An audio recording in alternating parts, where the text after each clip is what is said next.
Sports Talk 1080 The Team Orlando's Tuck and O'Neill live video stream of our radio show on this website, sportstalkflorida.com. We're on 3 to 7 weekdays. Got the football out. The assignment today, Mike, is to look back at the 2015 regular season in the NFL and what fan base got gypped the most. The Which one team? I'm a part of. Easy. You think so? Easy. Tell them who you're part of. Let me explain why some of the others, too, I would discount a little bit. Right. First of all, let me tell you, the Dolphins, the fan base I'm a part of, we got gypped.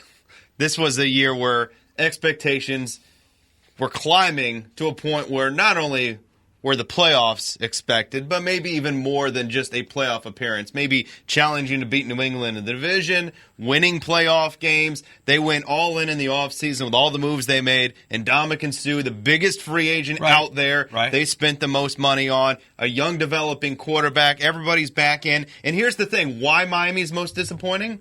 What debilitating injury did they have to their team this year? You tell me. They didn't.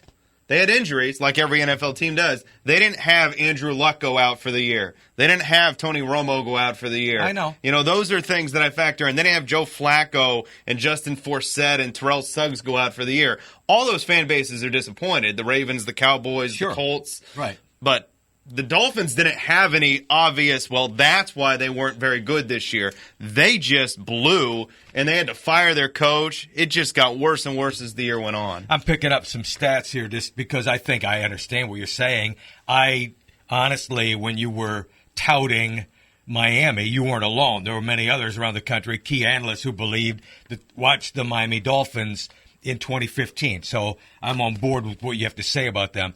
I think Detroit was a major disappointment. You know, Detroit was a 11-game winner a year ago on a playoff team. Started 0-5. I think they were 1-7 this year. And they didn't have the key injury to their offense either. Matt Stafford was healthy. They've got enough at their running back position. They've got a great stable of wide receivers and even a young tight end.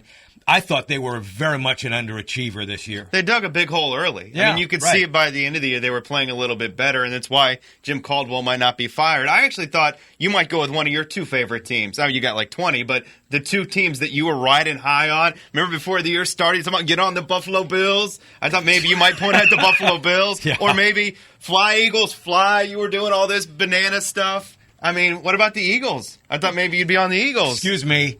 What'd you have for lunch today? Like a hot dog and a bowl of weed? What are you doing these hand signals? That's what they do. I mean, that's what you were doing all summer. Did it. I was talking about the Buffalo Bills, yes, with Rex Ryan going there. I guess they at least treat their fan base at the end by knocking out the Jets. I don't think the fans were that hyped about it. That was a Rex thing. You're right. The Philadelphia Eagles were a huge disappointment, and Chip Kelly got what was coming to him, and that's his walking papers from up there, because as the player personnel guy, he may, in his dreams, have a football team that can go up and down the field. We saw that in August. We just didn't see it from September on. So those are some of the storylines. I don't think there's much doubt about it.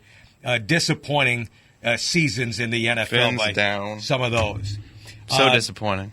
We're the home of the 4 games this weekend in the NFL on the radio. That's the doubleheader of wildcard football, both Saturday and Sunday. The kickoff coverage starts at around 3 o'clock Sunday afternoon, then that doubleheader. The first game on Sunday kicks at 1 o'clock. And again, don't forget, when we're on 3 to 7, so is the live video stream right here at sportstalkflorida.com.